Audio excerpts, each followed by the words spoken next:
Hi everyone and welcome to NK's Drawing Database. I'm Associate Professor Mark Leone. It's my pleasure today to introduce to you and welcome full Professor Kevin Muente of Drawing and Painting to the database. So we're going to have a nice interview session with him. So with that, welcome. Thanks, welcome Mark. Kevin. It's great to have you here. So to get started a little bit, you've been pretty active and pretty busy, especially lately. You've been to a national park. You just got back. I think you were at a figure painting workshop or drawing Portrait workshop. painting workshop. Mm-hmm. Portrait painting workshop, and you've got either currently or you just had some work in Europe. So let's open things up. Tell us about that activity.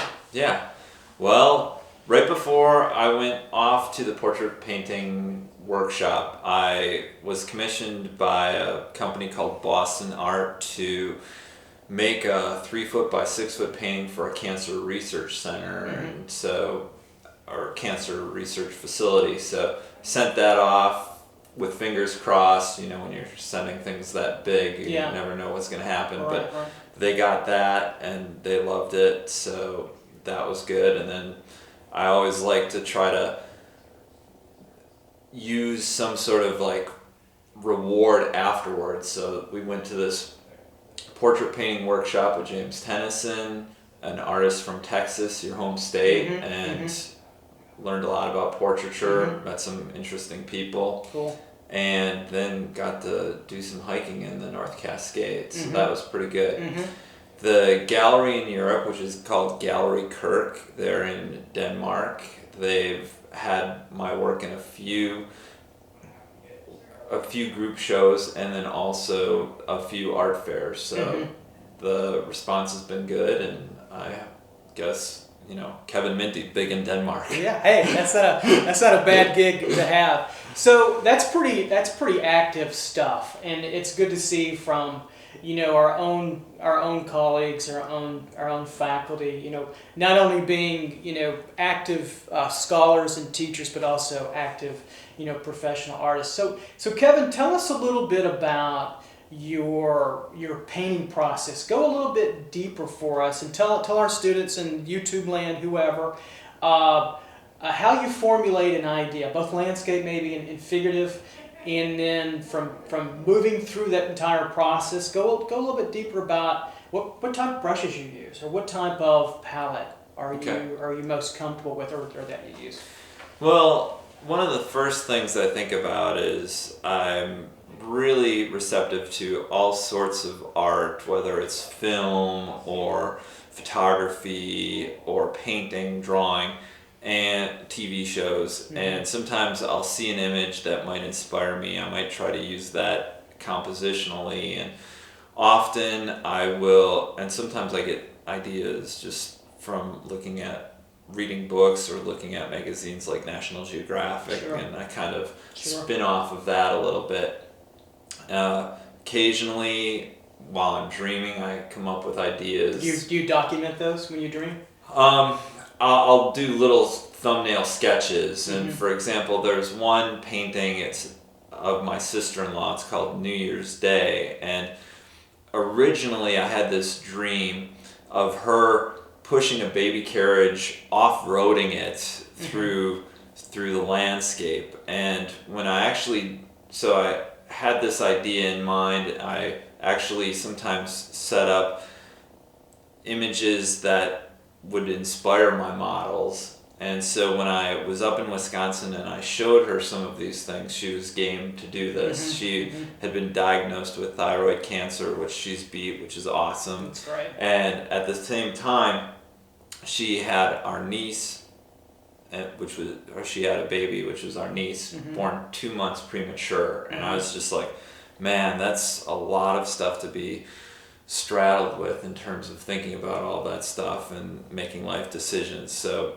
anyway, the dream that I had, she was sort of like pushing through all of this, basically pushing the baby carriage through all of this.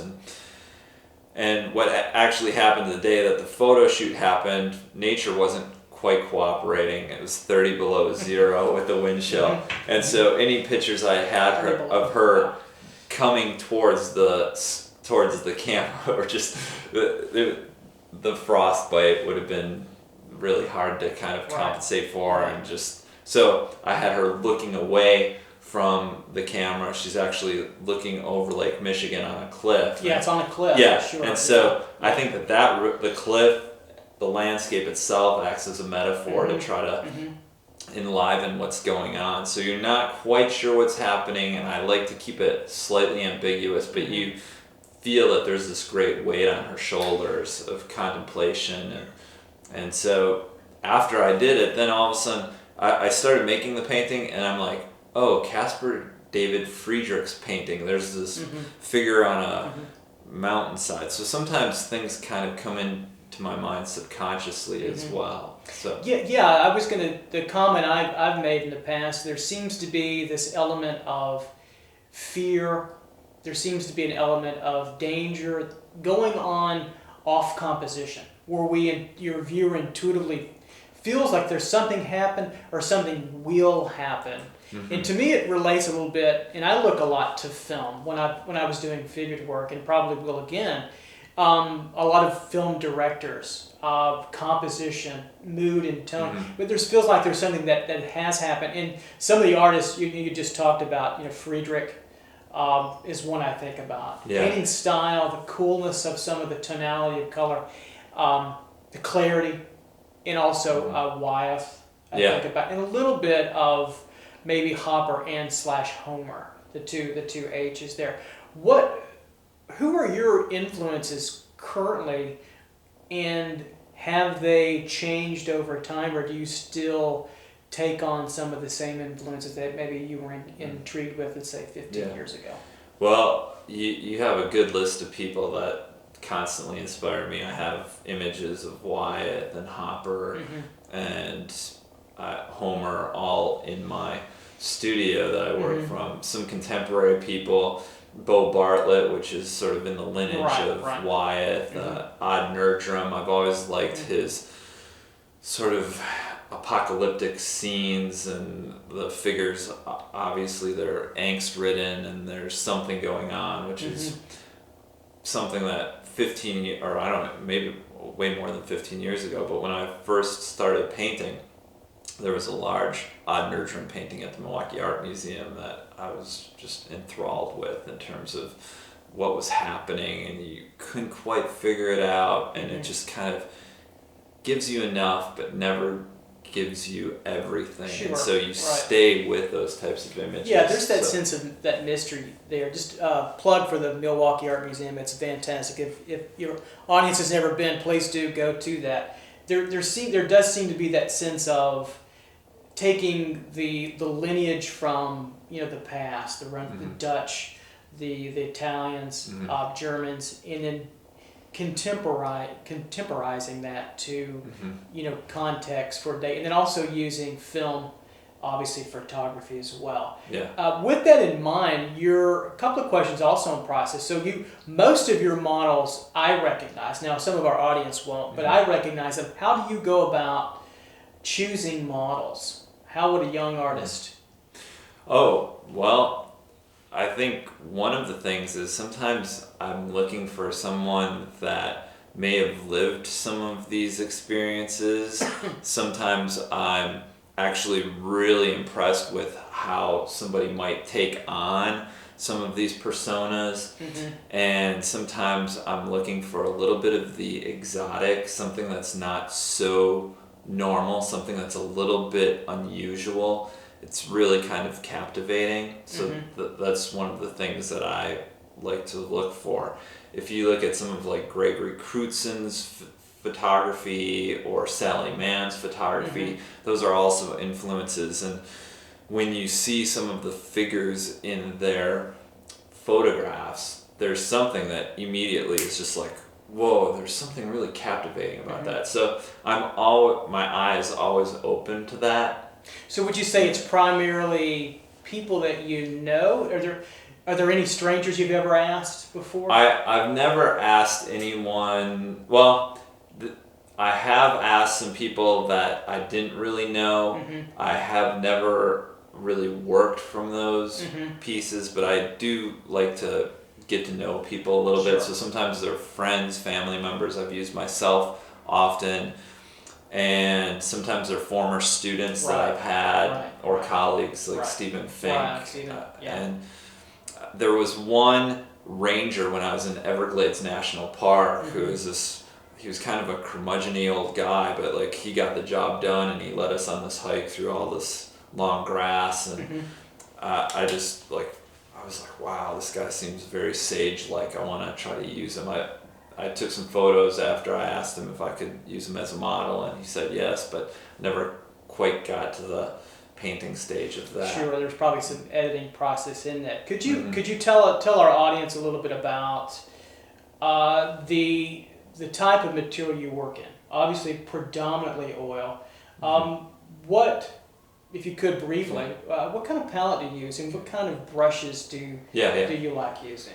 So, in terms of my palette, I try to keep it simple, but occasionally I will put on some neat colors, but I want to keep it really simple. So my palette is titanium white, and then I use cadmium yellow light, which is pretty close to like a primary yellow.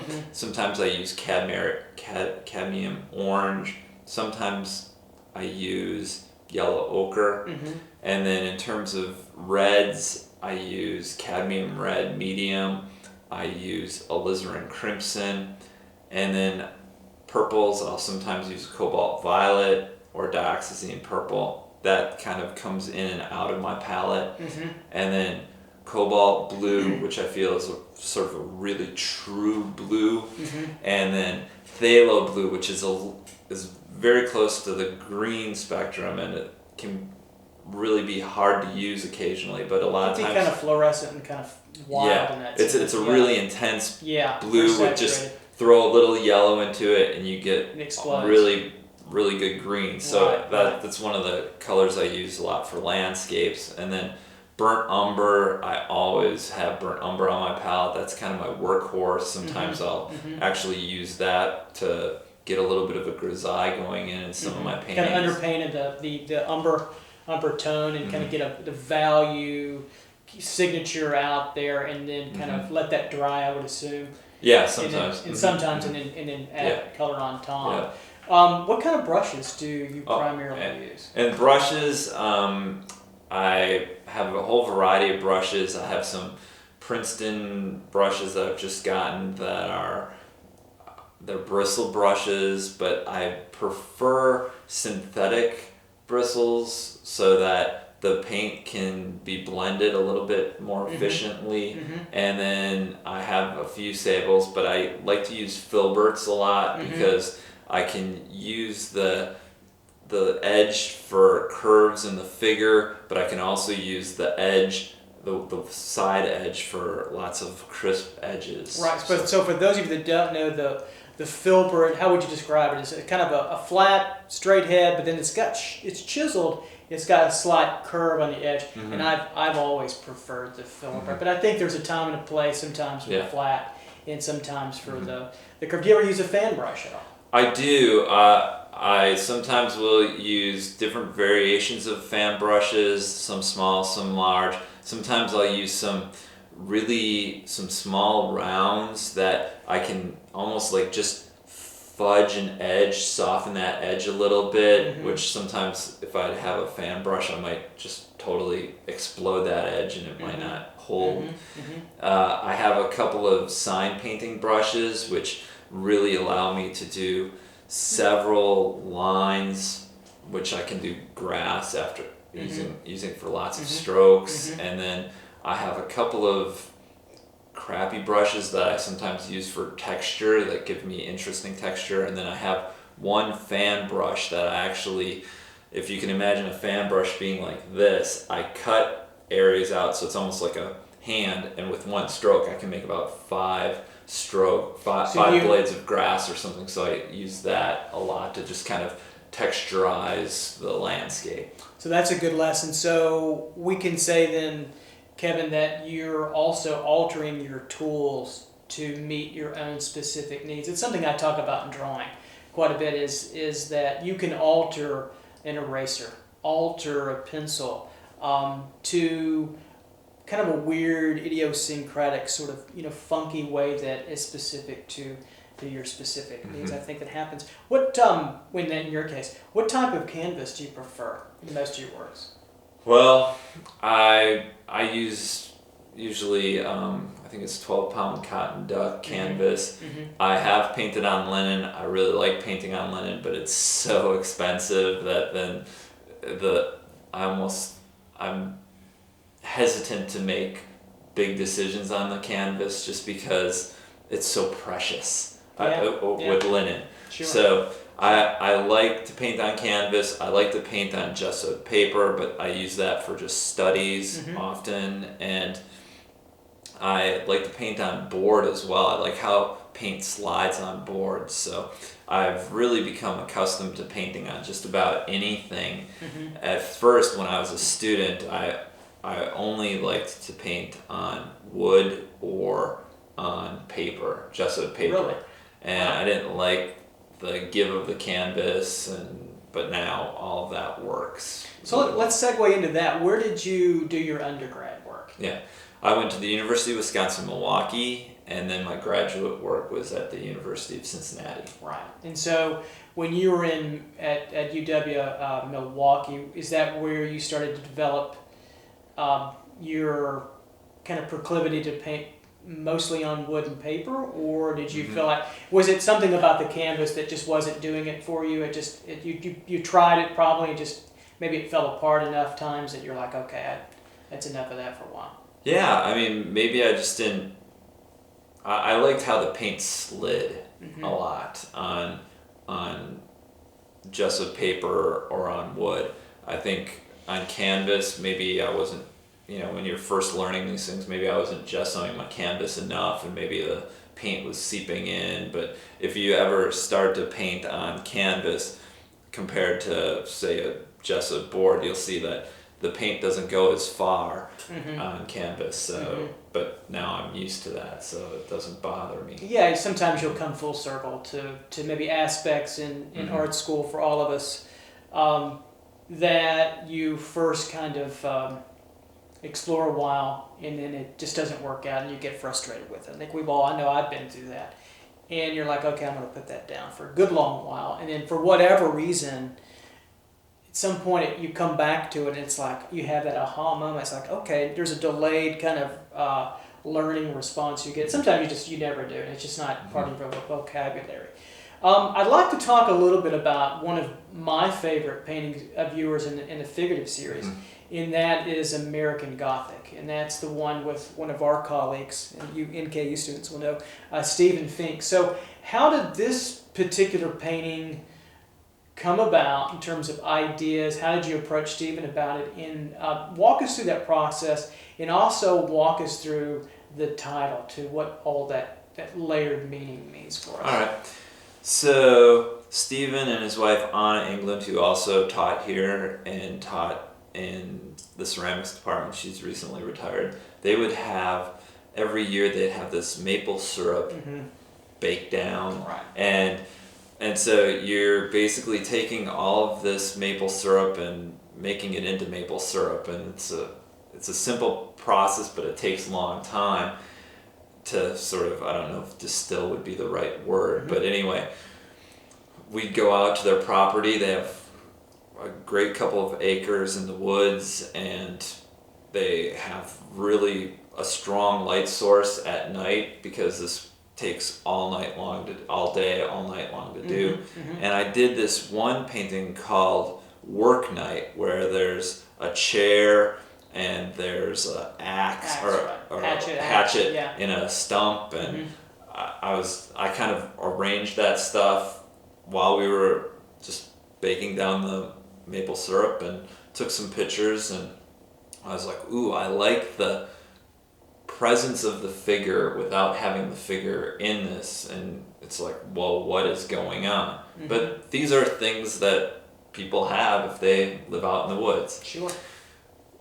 To piggyback on that, Stephen said that he had an incident with a coyote and his dog, and he said he raced out of the house with his gun because he didn't want the dog to be bit or eaten by the coyote, and that really kind of, wow, I would really like to make a painting of that. And while he's telling me all this stuff, he's got this really interesting hat, looks like something that maybe the Russians might wear, and he's got a great beard, and just like he looks kind of mountain manish. Yeah, it's striking because it reminds me a little bit about the Fargo movie and then the series, and you being from relatively that area. And I think it's poignant, but it's a very, to coin a phrase, odd looking, funky hat. And it kind of also reminds me of Odd Nerdum, some of those Dutch looking son of hats too as well. So it's a really interesting sort of iconic, I think, device to add into work. So he told me about this, and we actually did some photos. We shot some photos of him in the woods, kind of at twilight, maybe a little bit earlier than that. But the light it was really kind of flat. There wasn't really anything going.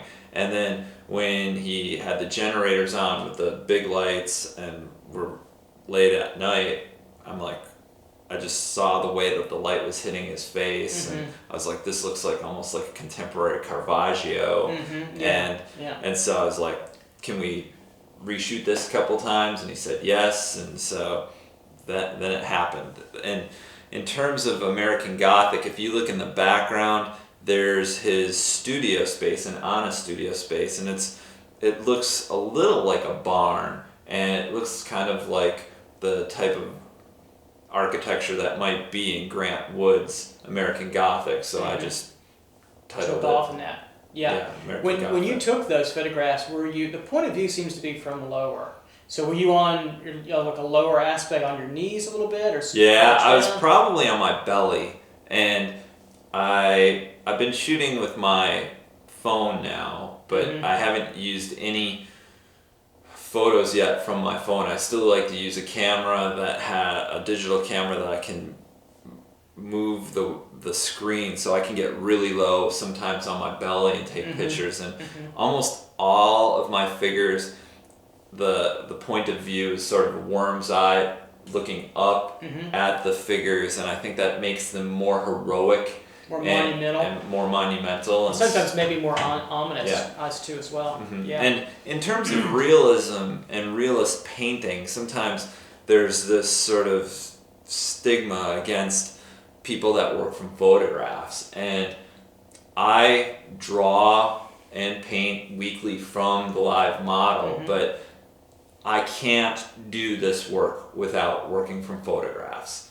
Some of it due to possible weather conditions, like I was saying, you can't paint a model in 30 below wind chill. It's not going to happen. Please don't do that. That's really model abusive. Yeah. Or at times to get the amount of detail that you need to. Sure. There's just not enough time. I've also done I've done one painting where I storyboarded it, and I showed my wife what I wanted. This was shortly after my dog had hurt her back, and so she was shooting from the ground, and I didn't have my shirt on. It's 30 degree. It's the one where you're lifting. Yeah. What's the name of that painting? That one's called, off the top of my head, Potential for.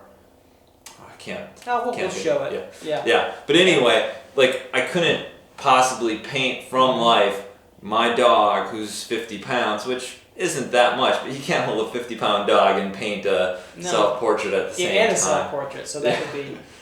Well, I'm a potential for loss. I'm a big proponent of being unorthodox and orthodox in both when you need to all at the same time. I think that whatever the artist needs to do to get the most arresting, whatever that means, best image out. So whether that artist needs to, paint directly from life or paint exclusively and draw and paint from imagination or use some therein, combination thereof, I think is important. So, and I think we're living in I wouldn't say better times, but certainly more egalitarian and open times where we don't have to be beholden or slaves to one, studio or movement aesthetic as well. So let's talk a little bit about your landscape work. So were primarily known as more landscape oriented, and you moved over to the figure, and I want to ask you about that in a moment. In terms of landscape, what does beauty mean to you? The idea of beauty and finding beauty. Yeah, well, I think part of it might be the light, the quality of light that can possibly transform a space in an environment. Something that has a unique characteristic, and also that unique characteristic, whether it's the light or time of day or maybe blossoms or leaves that may be changing color, something that's ephemeral and is going to be lost. And so I think maybe those are some of the qualities that I sense with beauty in the landscape. And I think that there's ideas between picturesque, which is a nice / pretty painting, versus the sublime. Sublime has a little bit more tooth. Maybe there's a little bit more angst, or it's also coupled with the possibility of that something is so grand, but there's a dark side to it. And I kind of like the idea of the sublime versus the picturesque, and would try to slant my pictures that way maybe a little bit, my paintings. And I think there's something about the discovery of seeing something and trying to display that to the viewer. So my landscapes maybe didn't have any figures in them, but in a sense, like, I was the narrator saying, like, look at what I've discovered. That sort of sense of discovery. How did you get started painting landscapes? Was it in art school as an undergrad or grad? And were there other aspects of, you were painting maybe different ideas, maybe surrealism, just to throw out an example, and then you just didn't like that and feel right? How did you come to it? How did it feel right for you? Well, you kind of hit the nail on the head. In advanced painting, I was actually really interested in the surrealist. This was undergrad? This is undergrad, so I liked Salvador Dali's work, and I liked Odd Nerdrum's work. I don't know if you necessarily call him surreal, but there's some surrealistic qualities to his work, and I was just making knockoffs of his paintings. After 2 or 3 paintings, I started feeling like I was in a rut. My friends and I, we went to the Chicago Art Institute, which I would highly recommend going to see art as often as possible. And this was during spring break in Wisconsin, and we came back and we're like, let's go out and paint some landscapes. We were impressed by the Impressionist, and we were freezing our butts off, totally not prepared to paint landscape in Wisconsin in the middle of March. And I was painting this really gray cornfield that had been plowed up, and all of a sudden the sun came out from behind some clouds and illuminated some of the corn stalks, made everything golden, and instantly I was hooked. I felt like I was hunting the light, and Monet talks a little bit about that. And so for years I just loved to paint landscapes, trying to go out and find these places and paint them. And sometimes I would paint on plein air from direct observation, and sometimes I would take photo references. And I found that was the thing for me that really kept me painting, and I think kept you motivated. Yeah, I think that's something that's worth thinking about for students and other young at heart artists, or whoever who wants to make art and think about art, is what keeps you motivated. Because you can get into ruts where, what do I do next, or where am I going next? And you've got to be, I think, at least prepared to make some changes. And you did make some changes. You were, like we talked a bit earlier, you were primarily known as a landscape painter, but then there was the switch within the last 5 or 6 years. I think it's more like 7 or 8 now. 7 or 8 now. It's been a while. So what triggered that? So I started to want my landscapes to have more of a narrative quality. I wanted them to be more than just a pretty picture.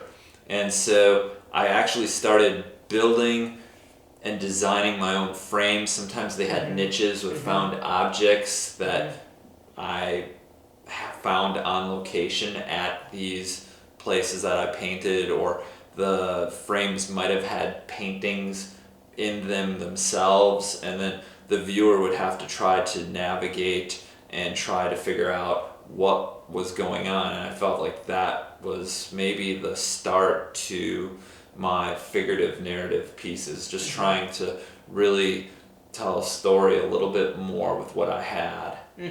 So. And how did it segue into full figure?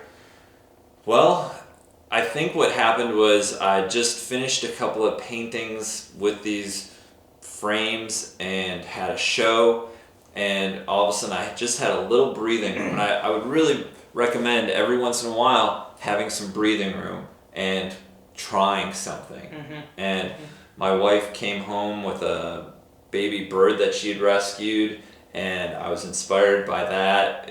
For some reason, I was thinking about another painting at the Chicago Art Institute by Jules Breton, and it's this peasant who's looking up. I think it's called The Lark, and I was like, I want you to have that pose and hold this bird, and let's paint this little baby bird that you rescued. And the bird, it grew up and flew away, and I then made the painting from the photo references. But you guys saved a life. Good job. Yeah, for sure.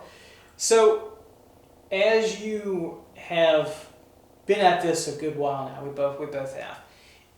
What would you tell our students about failure? What have you learned from failure? We both know nobody likes failure, but maybe what is your insight into failure? Well, a couple of things. I think that failure only happens once you quit. And so if you don't get what you wanted, or if you don't get what you expected, that's what's called experience. Yeah. So I would say based on that, I have a ton of experience. Yeah. But getting your artist mileage in, was there ever a time when you felt like, I don't want to be an artist, or would you feel like giving up at all, or?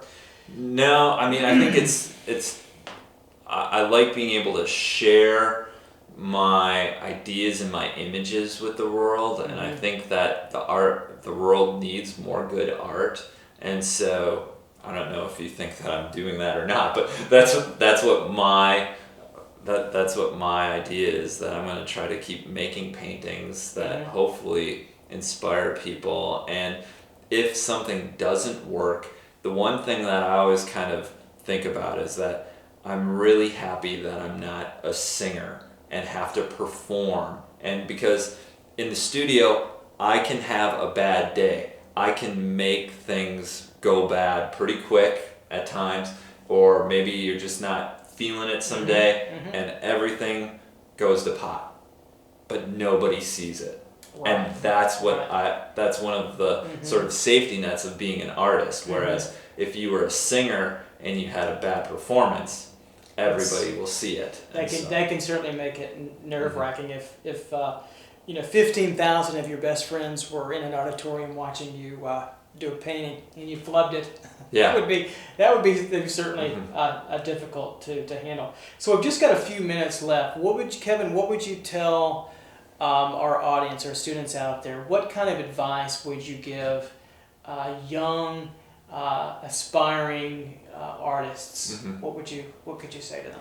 Well, I would tell you at NKU, I think we give a very good basis of a very good foundation of how to do things. And if you can't come to NKU, I think you should try to find a program that allows for you to understand how to do things, but also has wiggle room so that you can find a way to do it yourself. I think I just recently I listened to audio books while I'm painting, and Neil Gaiman talks about you only learn how to write the novel that you're writing at the time, and that's all that it's good for. And then the next novel you write, you have to kind of learn how to write that novel. So I think that if you can learn the foundations every time you come across a new problem, you will have some ammunition to deal with that problem, and then you're going to still have to find workarounds. You're still going to have to find ways through things, and I would try to say figure that out, and that's where all the excitement is when you've made your voice individual and you've figured out how to do it. Right. I think it's trying to find some way to keep yourself surprised and keep yourself engaged and motivated and moving, hopefully, forward. Mm-hmm. Well, Kevin, thank you so much for coming. Thanks a lot, Mark. Thank you so much for joining us, and everybody out there, check out Kevin Muente's website, kevinmuente.com, correct? Yeah. There you go. Thanks. All right, take care, everybody. Bye-bye.